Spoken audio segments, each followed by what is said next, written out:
Okay, we have about 10 seconds before acquisition of signal, so please stand by.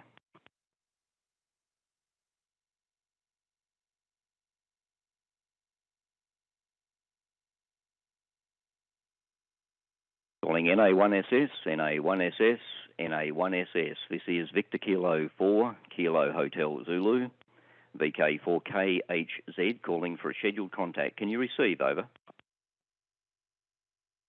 Victor Kilo 4, Kilo Hotel Zulu, this is NA1SS. I have you 3 by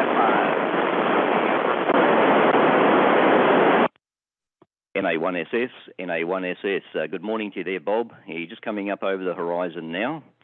I'll just give it just a few more seconds and hopefully you can hear me okay. NA1SS, this is Victor Kilo 4, Kilo Hotel Zulu, over. Yeah, Victor Kilo 4, Kilo Hotel Zulu, I have you loud and clear now. This is NA1SS, over. NA1SS, good morning to you, Bob. Bob, we have the students from the Bueller, Challenger and Science Centre in the United States standing by for you. Please go ahead with the first question. Hi, I'm Fiona W. from Paramus, New Jersey, and my question is, what life experience do you think helped prepare you for being an astronaut? Over.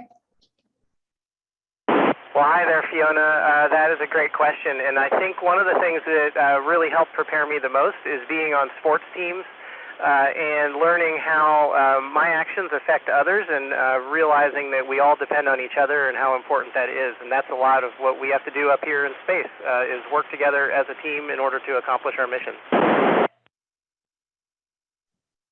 Next question. Hi, my name is Penelope Pim from San Antonio, Texas. My question is, what training prepared you for living in smaller spaces for longer periods of time in space? Over. Hey, Penelope. Good question. Haven't really practiced living in small spaces very much, but I think generally working with other people and being considerate and those kinds of things is what's really important when you have several people working in a small place together. And so just caring for each other and thinking about others when you do things and make decisions. But also, you know, like I said, being on sports teams and then my job as an Air Force pilot, I think also helped prepare me for some of the things that we do up here as well. Question. For Elin for Tessa R. Bangor, Maine. Going to space must change your perspective of the world. What is your favorite experience from living in space you'd like to tell your family and friends? Over. Hey, Tessa, that is a great question. I think one of the things that is my most favorite thing to do is going and looking out the window and trying to share that with my family and friends when we get to do a video conference or a FaceTime or something like that, and pointing the camera out the window so that they can see what I see is really, really special. I like especially watching sunsets and watching the aurora, the northern and southern lights. Those are really, really beautiful. Over. Next question. Hi, I'm Toba Etlinger at the Town of Renville Challenger Center in Airmont, New York. What does space food taste like? Over. Hey, Toba. Space food tastes a lot like Earth food, although in order to keep us healthy and make sure that we don't have too much bad stuff coming our way, the food scientists remove some of the bad things out of the food, like some of the salt and that kind of thing. So a lot of the food that we eat is a little more bland than it is on Earth, but in general it tastes about the same. Over.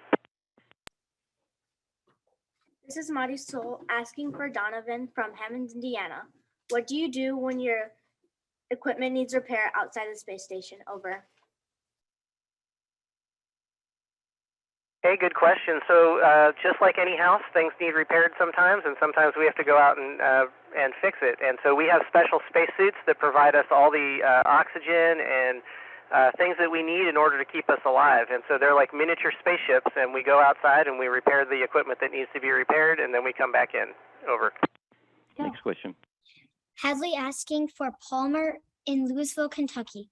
What is the most beautiful thing in space? Over. I think the most beautiful thing in space is the Earth. Everything else that we see around us is mostly black, and the stars are really beautiful too, but looking back at Earth and seeing the blues and greens is absolutely amazing. Question. Hi, I'm William from Olean, New York. And my question is, how did it feel for you personally to go to space? Over. Hey, William, thank you for asking. That is, it was super, super exciting. It's obviously very emotional when you get to launch, but it is certainly the culmination of a lifelong dream. So it was super exciting and really fun to finally get here on Space Station. Over. Next question.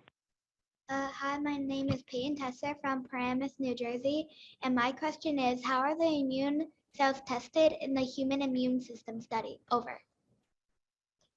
Hey, Peyton, that's a great question. So microgravity actually causes the cells to age a little bit faster. And so they can see how older cells will react to stem cells. And so we put those two things together, and scientists are able to look at them and then see how the aging immune cells react to stem cells. Next question. Hi, I'm Brianna Romius from San Antonio, Texas. I have a question about the Earth's surface mineral dust investigation. How does the heating and cooling of the atmosphere happen, and why do we need to monitor this? Over. Hey, Brianna, great question. EMIT is a brand new experiment for us that is just now getting installed outside the space station, and it's going to look at dust and how dust travels around the atmosphere and the different kinds of dust. And so scientists don't really understand that yet. So EMIT will start gathering some of that information about where it goes and be able to start evaluating how it affects the climate. Next question. Loic for Jessica F. Bangor, Maine. Have you ever seen anything funny or amusing from space? Over. Hey, Jessica. Yes, we absolutely do. And one of the funniest things that happens is when we lose things, we can't find it and we look all over the place for it. And it might be 2 weeks later or a month later, and sometimes this thing just comes floating by your head that you've been looking for the last month. So that is always really funny when that happens. Over. Next question. I'm Bachava at the Town of Remville Challenger Center in Airmont, New York. However, would like to know, can you put contacts on in space, or do you need to wear glasses? Over. Hey, good question. Yeah, you can actually wear contacts up here. I don't wear contacts or glasses on the ground, so I don't have any contacts, but if I need them, they send up some glasses just in case. Over. Next question. This is Jacob asking with Ben from Hammond, Indiana. Can you see where day and night are on Earth from space? Over. Hey, Ben, good question. Yeah, so as we travel around the Earth, we see 16 sunrises and sunsets every day, and we travel across the line that separates day from night each time, and so we can see where the shadow is, and that's what separates day and night, and it's really, really cool to see. It's really beautiful. Over. Next question. Elon asking for Lillian in Louisville, Kentucky. What does it feel like on station with microgravity? Over. Hey, Lillian, it's really great being in microgravity. We get to float everywhere, and even when we have to move around, we're unloading a cargo ship that has 3 tons worth of cargo on it, but it's all really easy to move around because it doesn't weigh anything. So it's really awesome, and we get to do all kinds of different flips and things like that when we're playing around too. So it's really fun. Over. Next question. Hello, I am William from Olean, New York. What is the most exciting thing you discovered in space? Over.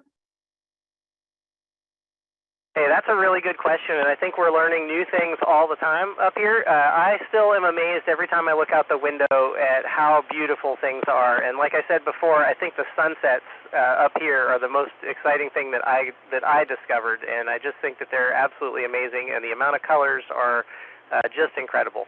Over. Go. Next question. Hi, I'm Grace Yao from Paramus, New Jersey.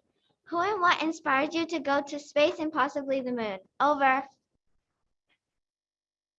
Hey, that's a good question, too. I was inspired by the first space shuttle launch. I saw that when I was really little, and watching John Young and Bob Crippen do their first landing. And so the space shuttle was, and the whole program was really a big thing that inspired me and got me interested in aerospace when I was younger. Over. Less than 1 minute before loss of signal. Please go ahead. Hi.